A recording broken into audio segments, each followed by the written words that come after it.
صلی اللہ تعالی علی محمد. میرے آقا اعلی حضرت رضی اللہ تعالی عنہ نے 21 سال کی عمر میں بیعت فرمائی اور آپ کے پیر و مرشد کا نام ہے شاہ آل رسول ماہ رہزی علی رحمۃ اللہ علیہ. ان کی بارگاہ میں آپ حاضر ہوئے. آپ سلسلہ عالیہ قادریہ میں بیعت فرماتے تھے. تو آپ کے پیر و مرشد نے آپ کو ہاتھوں ہاتھ تمام سلسلوں کی اجازت عطا فرمائی, خلافت بھی عطا فرمائی اور سند حدیث بھی عطا فرمائی. حالانکہ خلافت اور اجازت کے معاملے میں شاہ علی رسول رحمۃ اللہ علیہ بڑے محتاط تھے.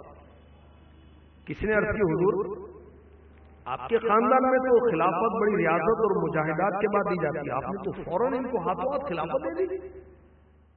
پتہ کیا ارشاد فرمایا, میاں اور لوگ گندے دل لے کر آتے ہیں, گندے نفس لے کر آتے ہیں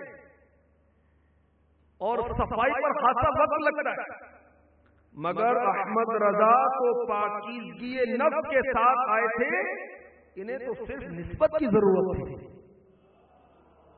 اور پھر حاضرین سے مخاطب ہو کر فرمایا, مجھے ایک عرصے سے فکر نے پریشان کر رکھا تھا, آج وہ دور ہو, اللہ کا شکر ہے آج وہ دور ہو. قیامت میں جب اللہ تعالیٰ پوچھے گا یا علی رسول ہمارے لیے کیا لایا ہے, تو میں کہوں گا یا اللہ میں احمد رضا لایا. ایسا مرید کہ اس کا پیر اس پر مان کرتا ہے. ہم بھی مرید ہیں مگر اب تک وہ پیر کے دیے ہوئے جدول کے مطابق نہ قافلے میں سفر ہوتا ہے, نہ پیر کے دیے ہوئے جدول کے مطابق فکر مدینہ ہوتی ہے, نہ اور دیگر کام ہوتے ہیں, نہ اجتماع میں اول تا آخر شرکت ہوتی ہے, نہ ہفتہ وار علاقہ گھوڑے کی سعادت ملتی, نہ صدائے مدینہ, نہ تہجد, نہ اشراق, نہ چاش, نہ اوابین, نہ قرآن پاک پڑھنا, نہ پڑھانا. ہم بھی مرید ہیں. اعلی حضرت کو آپ کے پیر و مرشد نے ہاتھوں ہاتھ تمام اعمال اشتغال وغیرہ عطا فرمائے جو آپ کے سلسلے میں سینہ در سینہ چلے آ رہے تھے. اب یہ پیر و مرشد کی عنایت تھی اور اعلی حضرت کا پیر کے معاملے میں انداز کیا سنیے. آپ اپنے پیر خانے کا ایسا ادب کرتے تھے کہ جب پیر کے شہر میں جاتے تو اسٹیشن سے آپ ننگے پاؤں ہو جاتے اور پیر کی خانقاہ تک آپ پیدل جایا کرتے تھے, سوار ہو کر نہیں جاتے. جو سجادہ نشین تھے انہوں نے ایک بار فرمائش کی کہ حضور 2 کتوں کی حاجت ہے رکھوالی وغیرہ کے لیے. بڑے ادب سے فرمایا کہ انشاءاللہ فقیر جلد 2 کتے حاضر کر دے گا. اعلیٰ حضرت بریلی شریف سے اپنے دونوں شہزادوں کو لے کر پیر کی بارگاہ میں پہنچے, خانقاہ میں پہنچے. جو سجادہ نشین سے ان سے کہا حضور کتے حاضر ہیں, سارا دن کام کریں گے, رات کو رکھوالی کریں گے. اللہ اکبر. یہ ہیں اعلیٰ حضرت پیر و مرشد کے دربار کا کتنا ادب. اللہ اکبر. اور مریدی کا حق بھی یہ ہے کہ اپنے پیر کو اپنا مالک جانے کہ جو کچھ میرا ہے میرے پیر کا. فتاوی رضویہ شریف میں جو اعلیٰ حضرت رضی اللہ تعالی عنہ نے پیر و مرشد کے حقوق بیان فرمائے وہ ہاتھوں سن لیجیے. اللہ ہمیں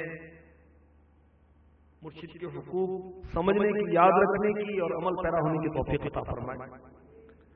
میرے آقا اعلی حضرت فتاوی رضویہ مخرجہ جلد 12 صفحات 369 پر لکھتے ہیں مرشد کے حقوق مرید پر شمار سے افزوں ہیں.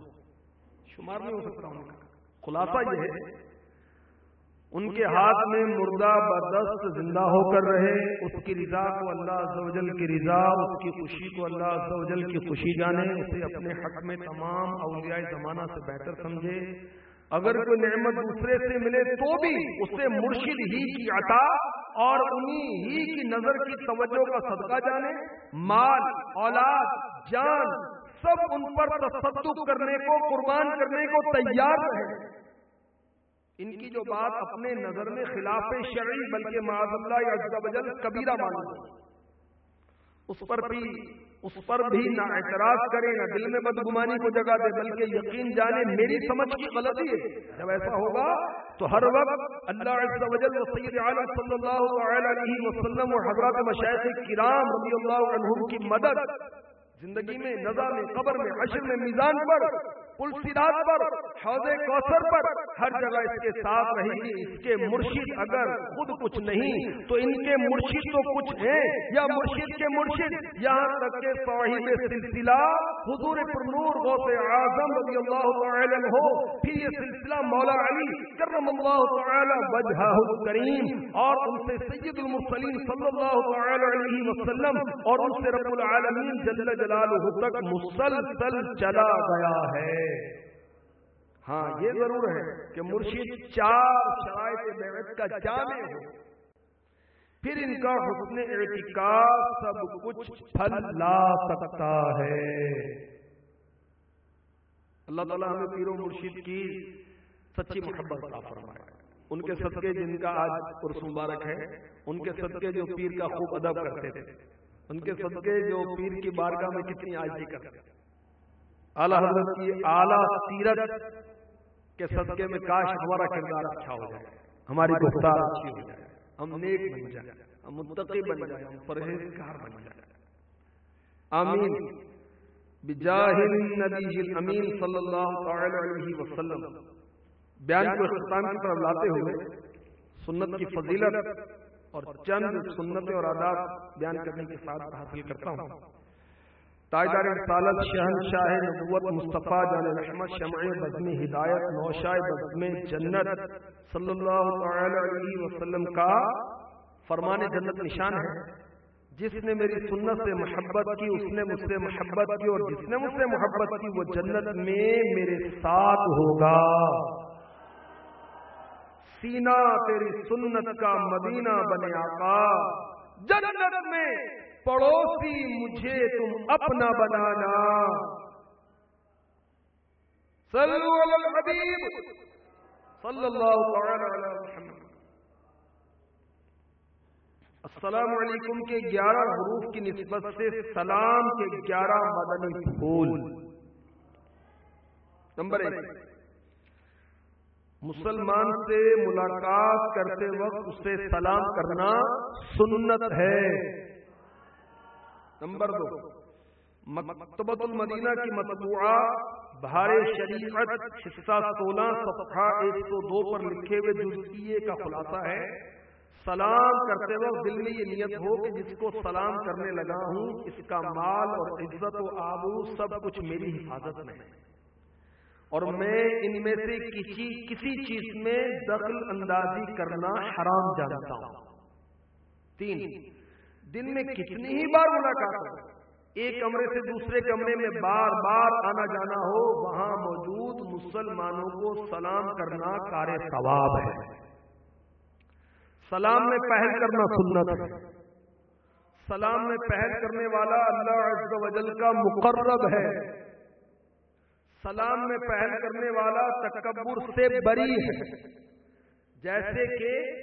جیسا کہ میرے مکی مدنی مصطفیٰ میٹھے میٹھے آقا صلی اللہ تعالی علیہ وسلم کا فرمان باصفا ہے، پہلے سلام کہنے والا تکبر سے بری ہے۔ 7، سلام میں پہل کرنے والے پر 90 رحمتیں اور جواب دینے والے پر 10 رحمتیں نازل ہوتی ہیں۔